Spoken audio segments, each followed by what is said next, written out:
Action!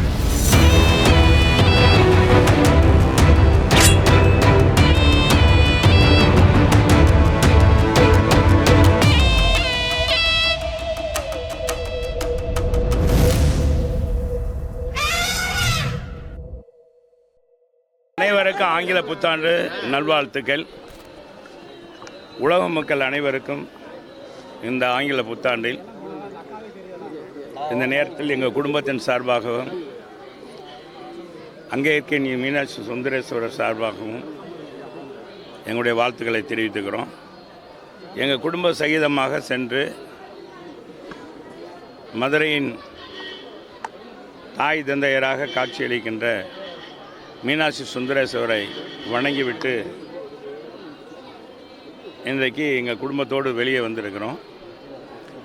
இந்த நேரத்தில் உங்கள் அனைவருக்கும், இந்த நேரத்தில் உங்களுடைய நேயர் அனைவருக்கும் மீண்டும் ஆங்கில புத்தாண்டு வாழ்த்துக்களை தெரிவித்துக்கிறேன். சொல்லுங்கள்.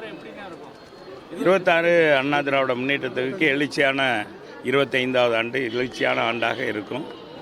பிறந்திருக்க ஆண்டு உலக மக்கள் அனைவரும் மகிழ்ச்சியாகவும் சந்தோஷமாக இருக்க வேண்டும். இந்த இடர்பாடுகள், புயல் சீற்றம், இயற்கையினுடைய இடர்பாடுகள் இருந்து உலக மக்களை ஆண்டவன் காப்பாற்ற வேண்டும். எல்லா மதமும் அதைத்தான் சொல்லுகிறது. மக்கள் மகிழ்ச்சியாகவும் சந்தோஷமாக இருக்க வேண்டும் என்பதற்காக, குறிப்பாக தமிழ்நாட்டு மக்கள் இந்த விடிய ஆட்சியிலிருந்து விடியல் கிடைக்கிறதற்கு ஒரு பயணமாக இந்த ஆண்டு பயணிக்கும் என்று நான் நம்புகிறேன். கடந்த 24 நடந்த விரும்பத்தகாத சம்பவங்கள், அண்ணா பல்கலைக்கழகத்தில் நடந்த மாணவிக்கு ஏற்பட்ட அந்த வன்கொடுமை இனி எந்த பெண்ணுக்கும் தமிழகத்தில் நடக்கக்கூடாது என்பதுதான் கழக பொதுச் செயலாளர் புரட்சி தமிழர் எடப்பாடியார் உடைய எண்ணம். இனிமேல் இதுபோன்ற விரும்பத்தகாத சம்பவங்கள், சிறுவர் சிறுமிகள் பாலியல் வன்கொடுமைகள் தமிழகத்தில் அரங்கேற்றக்கூடாது. மீண்டும் தமிழக அமைதி பூங்காக இருக்க வேண்டும்.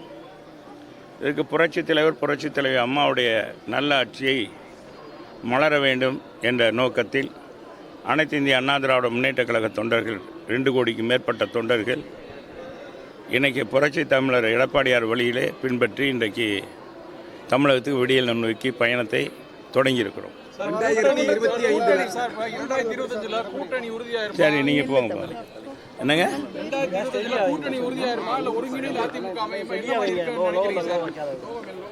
நல்லதே நினைப்போம். ஆண்டு துவக்கத்தில் நல்லதே நினைப்போம். நீங்கள் சொல்கிறது அனைத்தும் நிறைவேற வேண்டும். நிறைவேறும். அதை எங்கள் எடப்பாடியார் பார்த்துக் கொள்வார். 2025 அதிமுக பெறப்போற வளர்ச்சி என்ன சார்? இது இப்போவே வளர்ச்சியாகத்தான் இருக்கிறது. இன்றைக்கி தமிழ்நாடு, இன்றைக்கி நேற்றை கூட ஒரு பத்திரிகையில் பார்த்தேன், தமிழ்நாட்டில் இன்றைக்கி அரசியல் பயணத்தில் அரசியல் செய்கின்ற தமிழ்நாட்டு மக்களுக்காக வேண்டியதை பெற்றவர் என்ற நம்பிக்கையே தமிழக மக்களுடைய மத்தியிலே 66% மக்கள் இன்றைக்கு எடப்பாடியாருக்கு பின்னாலே அவருடைய கரத்தை வலுப்படுத்துகின்ற வகையில் இன்றைக்கி எடப்பாடியார் திகழ்கிறார். இன்றைக்கி தமிழகத்துடைய முதல்வராக இருப்பவர் 8% மக்கள் மட்டுமே அவருடைய ஆட்சியை விரும்புகிறார் என்ற ஒரு செய்தி குறிப்பும் ஒரு பத்திரிகையில் பார்த்தேன். எனவே இந்த ஆண்டு கடந்த ஆண்டை காட்டிலும் இந்த ஆண்டு எழுச்சி மிகு ஆண்டாக அண்ணா திராவிட முன்னேற்ற கழகத்துக்கு மகிழ்ச்சி தரத்தக்க ஆண்டாக இருக்கும். அது அவருக்கு தான் வெளிச்சம். ஏன்னா நாங்கள் எங்கள் புரட்சி தமிழர் எடப்பாடியார், புரட்சி தலைவர் அம்மா அனைவருமே அந்தந்த காலகட்டத்தில் தமிழக மக்களுக்கு இருக்கிற நிதி இருக்கிற சூழ்நிலையில் மக்களுக்கு மகிழ்ச்சியை கொடுக்கின்ற தமிழர் திருநாள் பொங்கல் தொகுப்பை தொகையோடு வழங்கியிருக்கிறார்கள். புரட்சி தமிழர் எடப்பாடியார் முத்தாய்ப்பாக 2500 வழங்கினார், 1000 வழங்கினார், முழு கரும்பு வழங்கி தொடங்கி வைத்தார். இந்த ஆட்சியில் அன்றைக்கு இதே முதலமைச்சர் 5000 ரூபா கொடுக்க வேண்டும் என்று சொன்னால், அன்றைக்கு 5000 ரூபாய் என்ற மதிப்பு இன்றைக்கு ஏறத்தாழ 30,000 ரூபாய்க்கு மதிப்புள்ளது. இந்த ஆட்சியாளர் உண்மையிலே மக்களுக்கு கொடுக்க வேண்டுமானால் 30,000 ரூபா கொடுக்க வேண்டும். ஆனால் அதிலும் இன்றைக்கு இந்த ஆட்சியினர் எதை செய்யவில்லை. அன்றைக்கு 5,000 ரூபா கொடுக்கணும்னு சொன்னவங்க இன்றைக்கி போன தடவை போராடி எடப்பாடியாருடைய போராட்டத்தின் அடிப்படையில் தான் முழு கரும்பும் இந்த 1000 ரூபாய் இப்போ கிடைத்தது தமிழக மக்களுக்கு என்பதை இந்த நேரத்தில் தெரிவித்தது. ஜல்லிக்கட்டு மாடு முட்டுச்சுன்னா ஆர்வக்குள்ளாரு அரசு முழுசா அவங்களுக்கு காப்பீடு உறுதியாக இந்த ஜல்லிக்கட்டு வீரர்கள் உண்மையிலே அவங்களுடைய கோரிக்கை நியாயமான கோரிக்கை. தமிழகத்தில் அம்மா அவர்கள் 2% இடஒதுக்கீடை உள்ளொதுக்கீடு கொடுத்தார்கள்.